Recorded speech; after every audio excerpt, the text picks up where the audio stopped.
최근에 저는 강령 안에 공부한다는 것은 이라는 제목의 책을 아주 재미있게 읽었습니다. 이 책의 저자는 책의 제목에 나와 있듯이 강령안 교수입니다. 강 교수님은 르네상스 지식인이라는 별명을 가진 아주 저명한 학자입니다. 무엇보다 저는 그분이 우리 고신교단의 장로님이라는 사실이 대단히 자랑스럽습니다. 저도 가까이에서 교제하면서 몇 번의 강의를 들은 적이 있습니다. 그분의 정말 정돈된 넓고 깊은 사유의 세계는 그저 해박하다는 말로 설명을 다 할 수가 없습니다. 온갖 원전을 넘나들면서 풀어내는 강의를 듣다 보면 입이 딱 벌어집니다. 이른을 훌쩍 넘은 지금도 배우고 연구하는 일에 계속해서 진력하고 있다고 합니다. 그러면서 책 읽기와 관련되어서 좋지 않은 습관 하나를 소개를 하는데, 한번 책을 잡으면 쉬지 않고 끝까지 읽는다고 합니다. 잠도 자지 않고 며칠 동안 집중해서 읽는 그런 날도 있었다고 합니다. 그러면서 한 가지 에피소드를 소개를 하는데 제가 읽어드리겠습니다. 1991년 봄이었습니다. 라이프니치 강의를 앞두고 준비를 하다가 하이데거가 라이프니치에 관해서 쓴 논리학의 형이삭적 원리, 벌써부터 머리가 아프지요. 논리학의 형이삭적 원리를 밤 11시에 집어들었습니다. 시간이 어떻게 흘렀는지 전혀 의식하지 못한 채 책을 읽다가 정신을 차려보니 아침이 되어 있었습니다. 루뱅에서 유학하던 시절에는 하이데거를 읽다가 거의 48시간을 깨어 있었던 적도 있습니다. 밤을 새워 책을 읽는 것은 몸을 상하게 하는 해로운 독서법인지 알면서도 저에게 아직 남아있는 습관의 일부입니다. 대단하지요. 얼마나 책에 몰입을 했으면 48시간을 깨어 있을 수 있다는 말입니까? 이렇게 말씀을 드리면 여기에 있는 우리 10대 자녀들, 목사님 48시간이 뭡니까? 만약에 저희 부모님이 저를 제지하지 않는다면 저는 밥도 먹지 않고 잠도 자지 않고 일주일 동안 게임도 할 수 있습니다. 이렇게 말할지도 모르겠습니다. 하지만 차원이 다른 이야기지요. 어디에 몰입하느냐, 무엇과 시간을 보내느냐가 결국 인생을 바꾸어 놓습니다. 제가 주중에 가르치고 있는 바이블키 성경대학에 참석하고 있는 한 성도님께서 아주 비슷한 이야기를 하십니다. 성경대학은 매일입니다. 매일 한두 장, 많게는 3-4장 성경을 읽고 그 질문에 대한 답을 다는 그런 숙제가 있습니다. 이미 교회 안에 힘든 과정이다 소문이 파다하게 나 있습니다.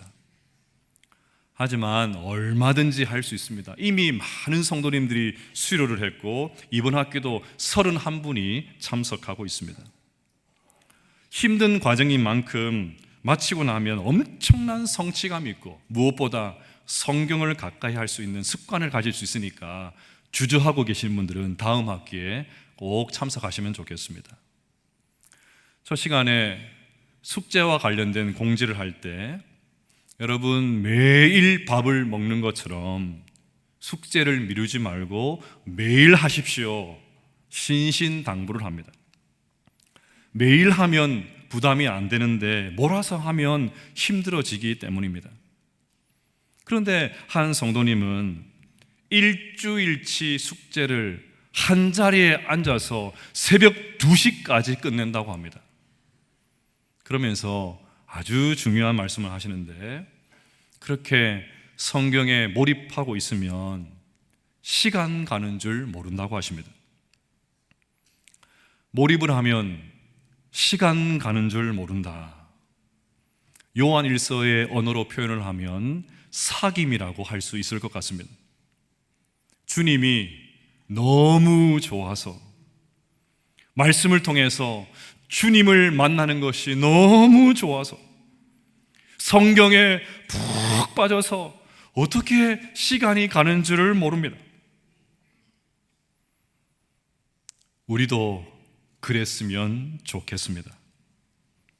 다른 것에 빠져서 시간 보내는 것이 아니고 성경에 푹 빠져서 성경을 읽다가 새벽을 맞는 것입니다.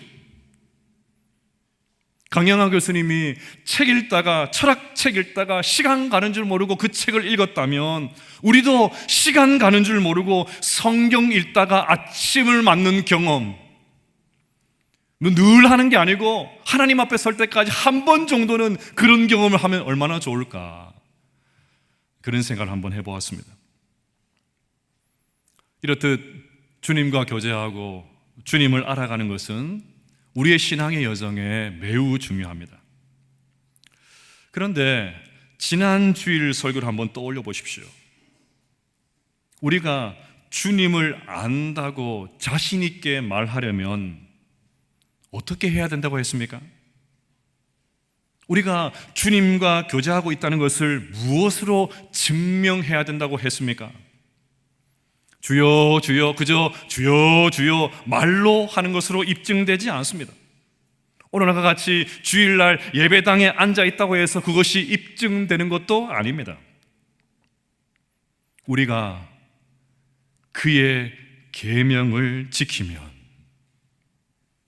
누구든지 그의 계명을 지키는 자는, 그가, 여기서 그는 예수님이시죠. 그가 행하시는데도 자기도 행할지니라.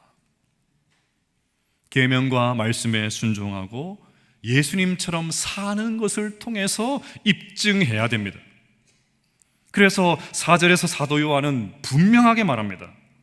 그를 아노라 하고 그의 계명을 지키지 아니하는 자는 거짓말하는 자요, 진리가 그 속에 있지 아니하되. 아무리 나는 교회를 다니고 있습니다, 나는 그리스도인입니다, 나는 주님을 안다 해도 계명을 지키지 않으면 새빨간 거짓말이라고 합니다. 굉장히 거슬리고 불편한 말씀이죠. 이 말씀에 근거하면 여기에 계신 모든 분들 거짓말을 하고 있다고 말해도 무방합니다. 여러분, 우리는 거짓말쟁이입니다. 듣기 싫고 불편하고 거슬려도 어쩔 수 없습니다. 우리는 거짓말쟁이입니다. 저는 이런 주제의 설교를 할 때마다 너무너무 부담이 됩니다. 적어도 이 말씀을 제대로 설교하려면 제가 먼저 계명을 지켜야 하기 때문입니다. 저는 개인적으로 제일 힘든 설교가 뭐냐면, 저도 그렇게 살지 않으면서 마치 다 그렇게 사는 것처럼 설교할 때입니다. 그런 설교는 힘이 없습니다. 은혜가 안 됩니다. 제가 너무나도 잘 압니다. 이 말씀이, 이 본문이 정말 제 삶을 통과한 말씀인지, 아니면 성경에 나와 있는 말씀이니까 그냥 설교하는 것인지 누구보다 제가 잘 알고 있습니다. 그러니 순종하지 않는 제가 계명과 말씀에 순종해야 됩니다. 예수님처럼 살지 않은 제가 예수님처럼 행동해야 됩니다. 이런 설교를 해야 되니까 너무너무 부담이 됩니다. 또 이런 주제의 설교가 부담스러운 이유는 성도들이 이런 종류의 설교를 그다지 좋아하지 않습니다. 이런 설교는 인기가 없습니다. 여러분, 우리의 삶으로 믿음을 증명해야 됩니다. 교회에 출석하는 것이 우리의 신앙을 증명하지 않습니다. 계명에 순종하지 않고 내가 예수님을 믿는다고 말하는 것은 새빨간 거짓말입니다. 엉터리 신앙입니다. 너무 거북하지 않습니까? 부담 없이 들을 수 있는 말랑말랑한 메시지가 아닙니다. 아마 오늘 설교 주제가 이런 것인 것을 사전에 알았더라면 교회 출석을 고민한 분들도 계셨을지도 모르겠습니다. 그러니 괜히 하나님의 말씀을 있는 그대로 전한답시고 그대로 전했다가 성도들이 불쾌한 나머지 교회에 안 나오면 어떻게 합니까? 교회를 옮기기라도 하면 어떻게 합니까? 그래서 결국 교회가 점점 쪼그라들면 어떻게 되겠습니까? 꽝 잡는 게 매라고 하지요. 뭐로 가도 서울만 가면 된다고 합니다. 그러니 아무리 아니라고 해도 일단 사람이 많이 모여야 부흥이 됐다고 합니다. 아무리 아니라고 해도 일단은 사람이 많이 모여야 부흥이다, 그렇게 이야기합니다. 아무리 성경 바르게 말씀 가르친다고 해도 사람들이 모이지 않으면 주목하지 않습니다. 그러니 교회에 사람들 많이 모이게 하려면 아무리 그것이 하나님의 말씀이라고 해도 가급적 성도들이 듣기 싫은 메시지 전하지 말라고 합니다. 너무 직설적으로 말하지 말고 적당하게 좀 물타기를 좀 해보라고 합니다. 요즘과 같은 마케팅 시대에 소비자인 성도들을 너무 자극하면 교회가 부흥되지 않는다고 합니다. 도대체 누가 누구를 섬기는지 모르는 이상한 시대가 되었습니다. 내가 주님을 섬기는 것인지 주님이 나를 섬기는 것인지 완전히 헷갈리는 그런 시대가 되었습니다. 저는 너무 거창하게 한국 교회가 이러니 저러니 그런 말을 할 사람이 되지를 못합니다. 제가 그렇게 말한다고 누가 귀담아 듣기는 하겠습니까? 그냥 우리의 신앙을 한번 솔직하게 점검해 보면 좋겠습니다. 여러분, 솔직히 믿음과 삶이 분리되어 있지 않습니까? 신앙과 행동이 다르지 않습니까? 아는 것과 행하는 것이 불일치하고 있지 않습니까? 그래서 교회 안에서의 모습과 일상의 모습이 다르지 않습니까? 언제나 우리의 관심은 교회 안에서 어떻게 활동하느냐, 거기에 있습니다. 일상에서, 가정에서, 일터에서, 교회 밖에서 매일의 일상의 삶에서 어떻게 살고, 어떻게 순종하고, 어떻게 행동하고, 어떻게 말하고, 어떻게 관계 맺고, 어떤 자세로 살고, 어떤 태도를 유지하고, 가정과 일터에서 어떤 평가를 받고, 어떻게 사람들을 섬기고, 주변 사람들을 어떻게 대하는지, 이런 것에 별 관심이 없습니다.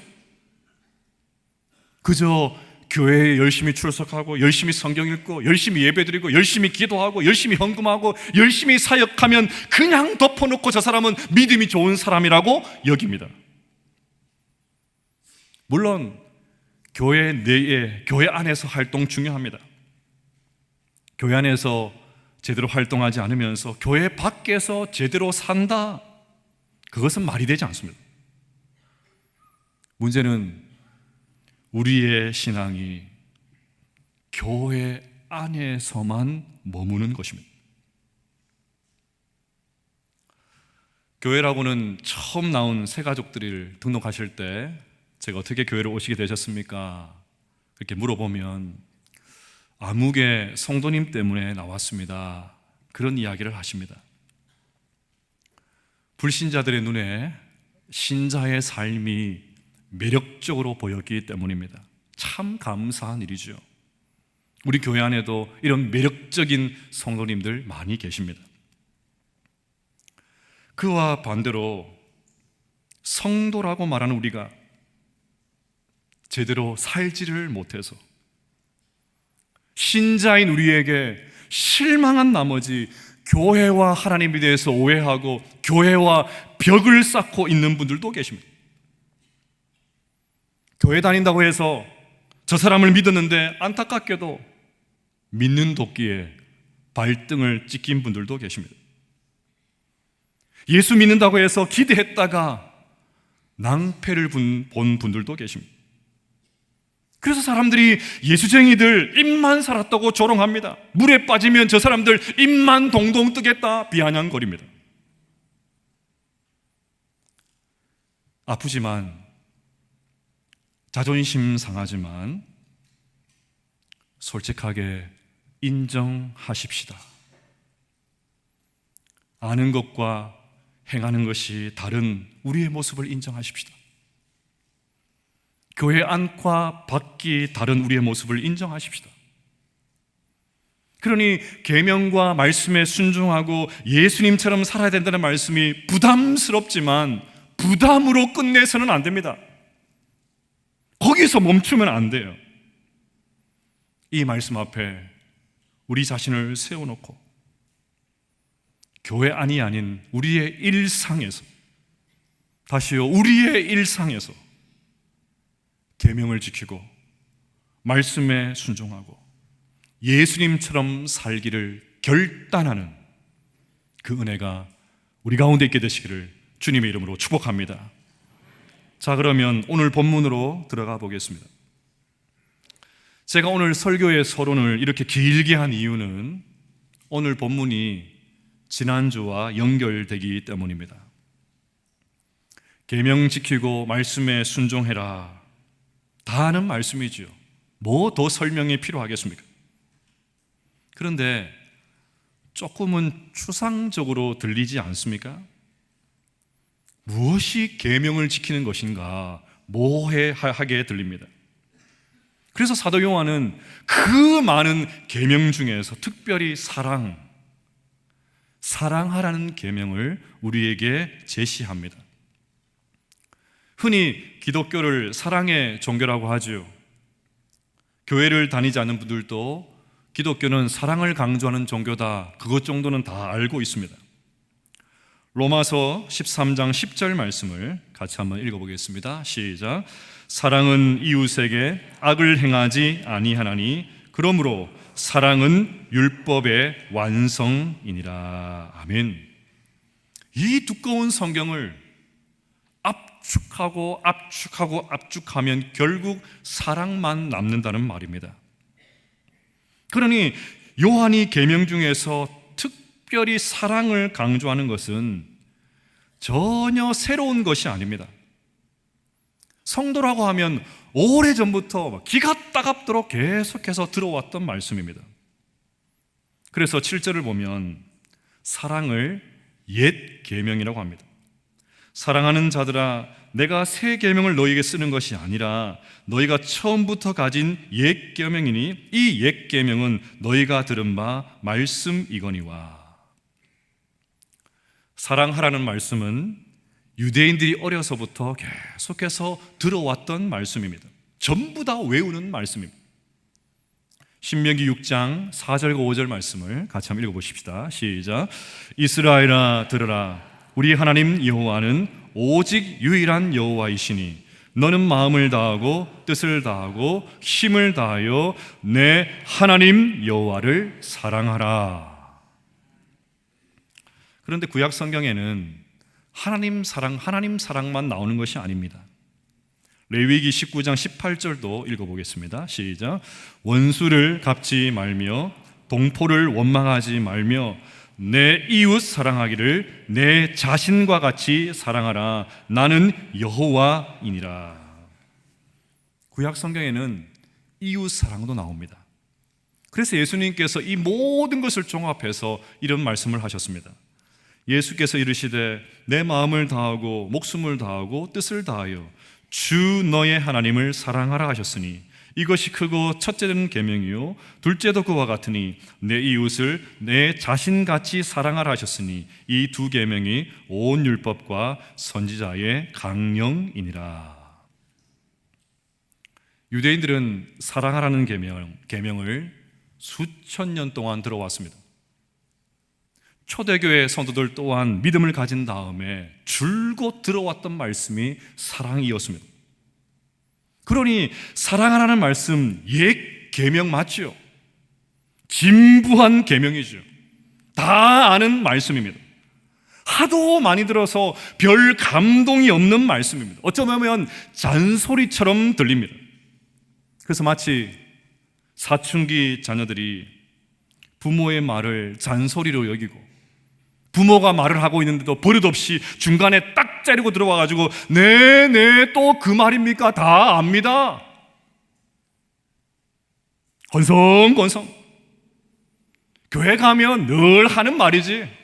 의뢰이 하는 말이 사랑이지. 실제로 사랑하지도 않으면서 너무너무 많이 듣다 보니까 별로 깊이 생각하지 않는 말씀이 바로 사랑하라, 그 말씀입니다. 그런데 이상한 구절이 8절에 나옵니다.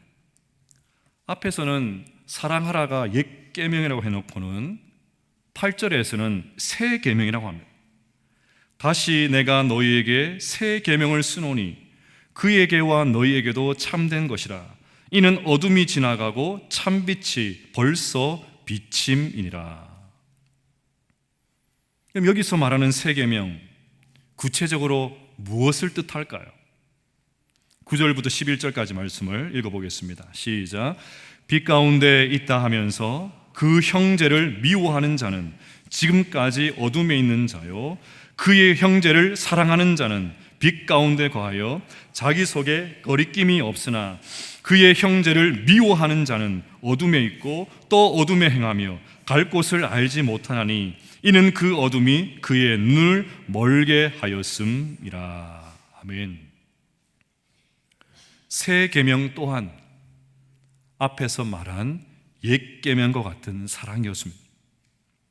조금 더 정확하게 표현을 하면 형제 사랑, 옆에 있는 성도들 사랑하고 일상에서 만나는 이웃들, 모든 사람들 사랑하는 것, 그것이 새 계명입니다. 그러니 옛 계명이나 새 계명이나 같은 것 아닙니까? 그런데 왜 사랑을 앞에서는 옛 계명이라 해놓고 뒤에서는 새 계명이라 할까요? 같은 사랑의 이야기인데, 다른 이야기 아니고 같은 내용인데 왜 앞에서는 옛 계명이라 해놓고 뒤에서는 새 계명이라고 하고 해놓았을까요? 헷갈리죠? 이것이 오늘 저의 설교의 핵심입니다. 8절 마지막을 보면 앞에서 옛 계명으로 했던 이 사랑을 새 계명으로 말한 이유가 나옵니다. 이는 어둠이 지나가고 참빛이 벌써 비침이니라. 여기서 참빛은 예수님을 의미합니다. 사랑하라가 옛 계명이 아니라 새 계명이 되는 이유는 하나님께서 하나님을 사랑하셔서, 예수님께서 하나님을 사랑하셔서 십자가에서 죽기까지 하나님의 말씀에 복종하셨기 때문입니다. 예수님이 죄인인 우리를 사랑하셔서 대속 제물이 되어 주셨기 때문입니다. 구약에서 사랑하라는 말씀은 조금 모호했습니다. 도대체 사랑이 무엇인지 알 길이 없습니다. 사람마다 기준이 다 다릅니다. 도대체 얼마나 사랑하는 것이 사랑인지 모릅니다. 그런데 예수님께서 오셔서 사랑이 무엇인지를 보여주셨습니다. 사랑이 무엇인지 생생하게 보여주셨습니다. 그래서 진부하게 들리고 하도 많이 들어서 전혀 새롭게 들리지 않았던 옛 계명이었던 사랑하라는 계명이 새로워졌습니다. 예수님 때문에 옛 계명이었던 사랑이 새 계명으로 살아났습니다. 질적으로 완전히 다른 그런 새 계명이 되었던 것입니다. 자, 그러면 이제 한 가지를 적용하면서 오늘 설교를 좀 마무리하려고 합니다. 지금까지 말씀을 정리를 하면 계명을 지키는 것은 사랑하는 것이었고, 특별히 형제를 미워하지 않고 형제를 사랑하는 것이 계명을 지키는 삶이었습니다. 그러면 형제를 미워하지 않고 형제를 사랑하는 구체적인 모습이 뭘까요? 사랑이 무엇인지 몸소 보여주신, 그래서 옛 계명으로 치부했던 사랑을 새 계명으로 되살려 주신 예수님의 모습을 통해서 형제 사랑의 구체적인 모습을 한번 찾으려고 합니다. 예수님께서 하나님을 사랑하시고 우리를 사랑하셔서 지셨던 그 십자가로 인해서 우리의 모든 죄가 용서받은 줄로 믿습니다. 그러니 십자가는 용서입니다. 십자가는 뭐라고요? 용서입니다. 십자가는 용서예요. 그런데 예수님께서 십자가에 달려 계시는 동안에, 예수님께서 그 십자가 달려 계시는 동안에도 예수님께서 사람들을 용서하셨습니다. 누가복음 23장 34절입니다. 아버지, 저들을 사하여 주옵소서. 자기들이 하는 것을 알지 못함이니이다. 보십시오. 주님은 그 처절한 고통의 시간에도, 그 참담한 시간에도, 도저히 참을 수 없는 그 참혹한 시간에도 당신을 못 박은 그 로마 군인들, 그들의 죄를 용서해 달라고 기도하셨습니다. 그러니 계명을 순종하는 것은 형제를 사랑하는 것이고, 형제를 사랑하는 구체적인 모습은 용서입니다. 용서. 내가 잘못을 저질렀을 때에는 그렇게 받고 싶은 것이 용서죠. 내가 잘못하면 저 사람이 어떻게든지 용서해 주셨으면 좋겠다, 용서해 주십시오 바라고 기대하죠. 그런데 내가 피해를 입었을 때는 그렇게 하기 싫은, 아니 절대로 하고 싶지 않은, 그것이 바로 용서입니다. 계속해서 우리는 사순절 기간을 보내고 있습니다. 매년 사순절을 강구하고 사순절을 보내고 있다 보니까 사순절을 어떻게 보내야 될지 잘 모르는 분들도 계신 것 같습니다. 간절히 바라고 소원하기는 한 것은 올해 사순절을 보내고 있는 우리 모두가 우리의 삶의 현장들 속에서 구체적인 용서가의 은혜, 용서가 일어날 수 있게 되시기를 주님의 이름으로 축복합니다. 전라남도 신안에 위치한 임자도 진리교회, 임자도 진리교회를 들어보셨습니까? 저는 지구촌교회 원로이신 이동훈 목사님 설교를 통해서 이 교회를 알게 되었습니다. 이 교회는 한날에 48명의 성도들이 순교한 아픈 역사를 가지고 있는 교회입니다. 6.25 전쟁이 발발하고 3개월이 지난 9월 24일 임자도 섬에 들어온 공산군이 예배를 막고 예배당 교회 간판을 철거하는 일이 벌어졌습니다. 하지만 성도들은 비밀리에 계속해서 예배를 이어갔습니다. 그러다가 결국 10월 4일 밤에 밀실에서 예배하는 성도들이 체포되었습니다. 이윽고 공산당은 교회에서 약 3km 떨어진 갯벌 백사장으로 성도들을 끌고 가서 몽둥이로 때리고 죽창으로 찔러서 48명의 성도들을 살해했습니다. 그 가운데, 이 48명 가운데 이판일 장로님을 포함한 그의 가족 13명이 한순간에 일가족이 다 살해를 당했습니다. 순교가 일어난 현장에 가보면 순교비 하나가 세워져 있는데, 여러분 그 순교비에 뭐라고 쓰여 있는지 아십니까? 용서하라. 용서하라. 놀랍게도 48명이 순교를 당한 그 현장에 세워진 순교비의 글귀는 용서하라입니다. 48명이 순교한 그날 목포에 갔던 이판일 장로님의 아들이 혼자 화를 피했습니다. 그런데 10월 30일 전세가 역전이 되어서 국군이 임자도를 수복하자 국군이 혼자 남은 그 아들에게 자기 가족, 아버지를 포함한 13명의 일가족을 모조리 살해한 그 공산당을 처형할 수 있는 기회를 주었습니다. 복수를 위해 총을 들었습니다. 그러자 아들의 마음에 분명한 음성, 순교한 아버지의 음성이 들렸다고 합니다. 아들아, 아들아, 내가 저들을 용서했으니 너도 저들을 용서하거라. 총을 내려놓았습니다. 그리고 포박당한 그 공상들의 줄을 풀어주고 돌려보내게 했습니다. 그리고 나중에 목사가 된 그는 임자도 진리교회를 목회하다가 몇 해 전에 하나님의 부르심을 받으셨습니다. 그리고 지금은 그분의 아들이 대를 이어서 그 교회에서 목회를 하고 있습니다. 이동호 목사님이 그 교회 집회를 갔다가 그 담임 목사님에게 물었습니다.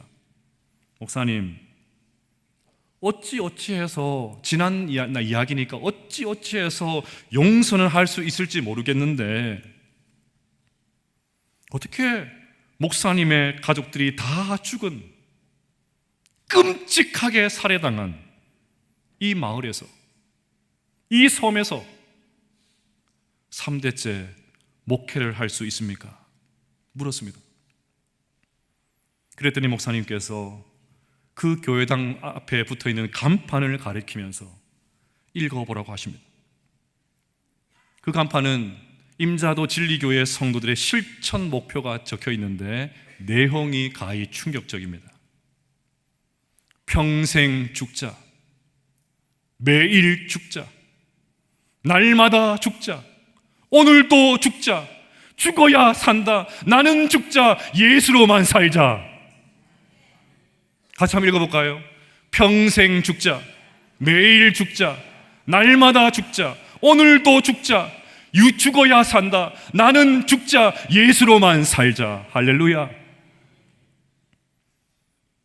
그것이었구나. 그 눈물과 고통의 현장을 끝까지 지키면서 교회를 섬길 수 있었던 이유가 바로 거기에 있었던 것입니다. 사랑하는 여러분, 가정과 일터, 심지어 교회 안에서조차 누군가를 미워하고 계시지 않습니까? 그 사람만 생각하면 악에 받쳐서 미워하고 계시지 않습니까? 용서하지 못해서, 아니 용서하기 싫어서, 도저히 용서할 수 없어서 여러분 마음에 미움이 가득해 있지는 않습니까? 이 시간 예수님의 사랑이 우리의 심령에 부어질 수 있기를 주님의 이름으로 축복합니다. 예수로만 살기를 축복합니다. 그리하여 사랑하라는 계명에 순종하는 사랑의 사람들, 믿음의 사람들이 될 수 있기를 주님의 이름으로 축복합니다.